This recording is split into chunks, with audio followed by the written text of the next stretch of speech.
I made a video a little while back where I discussed this insane play from Bo Bichette and Vladimir Guerrero Jr., as it involves easily one of the best stretches I've ever seen. However, in that video I also mentioned how both of these fielders have been among the worst at their position in the last few seasons, as a means of giving context to just how insane this play was coming from them. But I do want to acknowledge that Vladdy specifically has improved this season relative to the last few, and he just added to his growing highlight reel last night when he made one of the highest IQ potential game-saving plays you'll ever see from a first baseman. It was in the bottom of the ninth that Toronto had managed to tie things up, despite being down by 2 runs, getting a walk from Alejandro Kerr, a single from Ernie Clement, another walk to Davis Schneider, and then a clutch 2-run knock off the bat of Isaiah Kiner-Falefa. However, they wouldn't be able to win it when George Springer struck out and Miles Straw flipped a shallow fly ball to center field. This takes us to the 10th, with closer Jeff Hoffman on the mound, a pitcher who's been on a bit of a run recently after struggling for much of the year. The first batter he'd face would be veteran Victor Caratini, and the switch hitter would seemingly do his job, grounding a ball to the right side. But it was then that Guerrero would see that base runner Jose Altuve wasn't running full speed towards third, so he planted and fired an absolute missile to get him at the bag.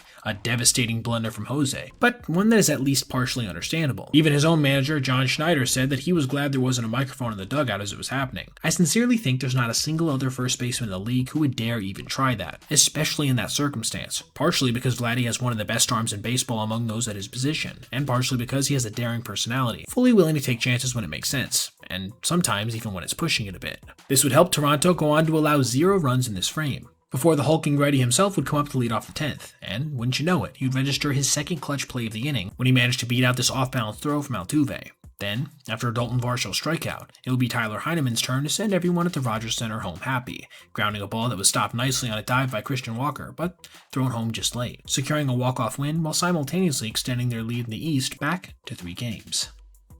Alright everybody, if you made it this far, I appreciate you watching, and if you did, consider checking out any of these other videos on your screen right now for other content just like this. Also, if you ever see anything you'd like to see me detail in the video, feel free to reach out to my email, basebpoet@gmail.com, and if I end up using your idea, I'll give you a shout out. Thanks for watching. Have a great rest of your day.